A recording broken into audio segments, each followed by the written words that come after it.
అనగననగరాగమతిశయిల్లుచునుండు తినగ తినగవేము తీయనుండు సాధనమున పనులు సమకూరు ధరలోన విశ్వదాభిరామ వినురవేమా. మనము అదే పనిగా పాడుతూ సాధన చేస్తూ ఉంటే అంతకంతకు మెరుగై రాగం చక్కగా వస్తుంది. వేపాకును మనం రోజూ తింటూ ఉంటే అది మనకు చేదనిపించదు, తీయగానే అనిపిస్తుంది. కనుక పనులు చూసి భయపడకూడదు. సాధన చేస్తేనే పనులు పూర్తవుతాయి, సాధ్యపడతాయి అని వేమన గారు చెప్తున్నారు.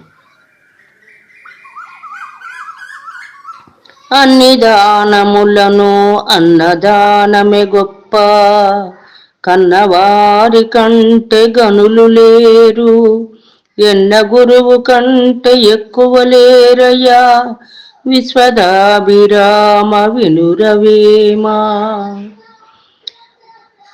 జీవుల కడుపులో అగ్ని దాగి ఉండి ఆకలి రూపంలో ప్రజ్వలింపజేసి ఆహారాన్ని జీర్ణం చేసి శరీరాన్ని పోషిస్తుంది. అటువంటి ఆకలి తీర్చే అన్నం చాలా గొప్పది. అన్నదానం చేయటం దానాలన్నిటిలోకి శ్రేష్టమైన దానం. తల్లిదండ్రుల కంటే గొప్పవారు కనిపించే దేవతలు లేరు. అలాగే జ్ఞానభిక్షణ ఇచ్చి మనల్ని కాపాడి జ్ఞానవంతుల్ని చేసే గురువు గారు కూడా గొప్ప దైవంతో సమానం. అంతకు మించిన దైవమే లేదు. అప్పుదూయరోత హరిహరాదులకైనా మొప్పెతోడ మైత్రి మొదలెరోత, తప్పు పలుకరోత తాకట్టుడిన రోత, విశ్వదాభిరామ వినురవేమా. అప్పు చేయకూడదు. ఇచ్చిన వారు మనం గడువు లోపల అప్పు తీర్చకపోతే అనేక రకాల దుర్భాషలాడి మన పరువు తీస్తారు. పరువు పోగొట్టుకుని బతకడం చాలా కష్టము. హరిహరాదులకు కూడా అప్పు చేయడం అనేది చాలా తప్పు పని. రోత అంటే అసహ్యం కలిగిస్తుంది అని. తప్పు మాట్లాడటం, తాకట్టు పెట్టడం కూడా అసహ్యకరమైన పనులే. వాటిని మనం విడిపించుకోలేకపోయినట్టయితే సొమ్ము పోతుంది, అవమానం మిగులుతుంది. అప్పులేనివాడే అధిక సంపన్నుడు, తప్పులేనివాడు ధరను లేడు, గొప్పలేని బుద్ధి కొంచెమైన పోవురా, విశ్వదాభిరామ వినురవేమా. అప్పు చేయకుండా ఉండగలిగితే చాలా గొప్ప సంపన్నులుగా లెక్కింపబడతారు. తప్పు చేయని వాడు కూడా లోకంలో ఉండడు. అలాగే తాను చేసిన తప్పు తెలుసుకొని పశ్చాత్తాపాన్ని పొందాలి. గొప్పతనం లేని తెలివి కొంచెమైనా పోతుంది. కనుక గొప్పతనంతో పాటు మనలో తెలివితేటలు కూడా మెరుగ్గా ఉండాలి అని అర్థం. అల్పసుకులెల్లనాశించి మనుజుండు బహుళ దుఃఖంబులను బాధపడును, పరసుకంబునంది బ్రతుకంగ నేరడు, విశ్వదాభిరామ వినురవేమా. ఐహికమైన సంపదలు అల్పసుఖాలకు ఆశపడటం వల్ల అవి మనకు దుఃఖాన్ని కలుగచేస్తాయి.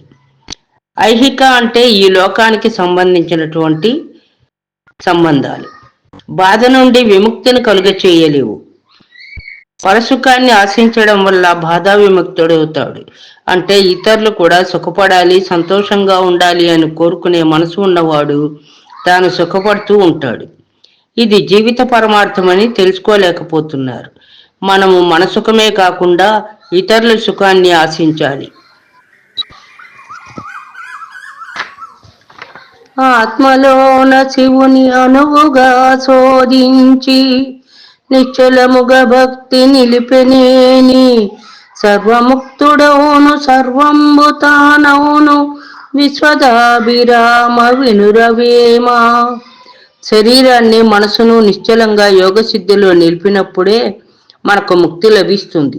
అందరిలోనూ మనలోనూ కూడా ఉన్న దైవాన్ని మనం చూడగలుగుతాము అని వేమన గారు సెలవిస్తున్నారు. ఆత్మశుద్ధి లేని ఆచారమది ఏల, బాండశుద్ధి లేని పాకమేల, చిత్తశుద్ధి లేని శివ పూజలేలరా, విశ్వదాభిరామ వినురవేమా.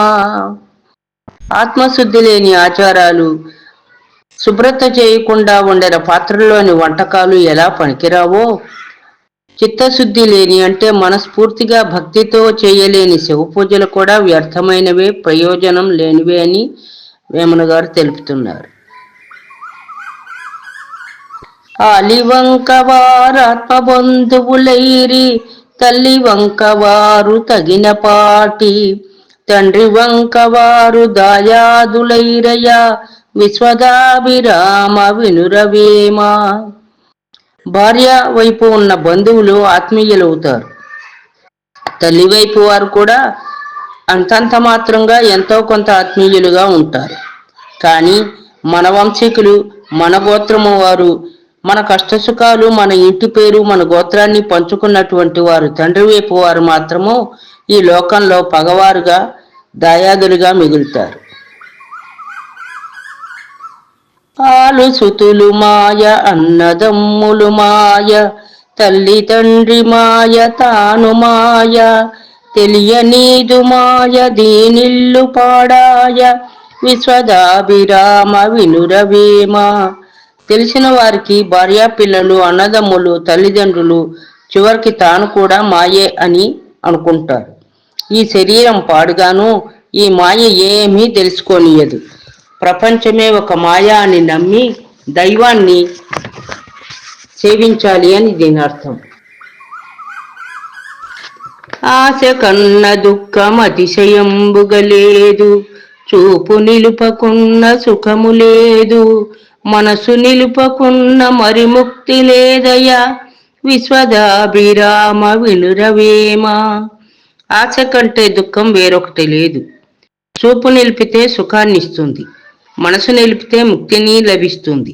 అంటే మనసులోని కోరికలను అదుపులో ఉంచకుండా ఉంటే ముక్తి దొరకదు. అంటే మనసులోని కోరికలను అదుపులో ఉంచుకోవాలి. ముక్తి సాధన కొరకు మనం సాధన చెయ్యాలి. అప్పుడే ముక్తి దొరుకుతుందని వేమన వాక్కు.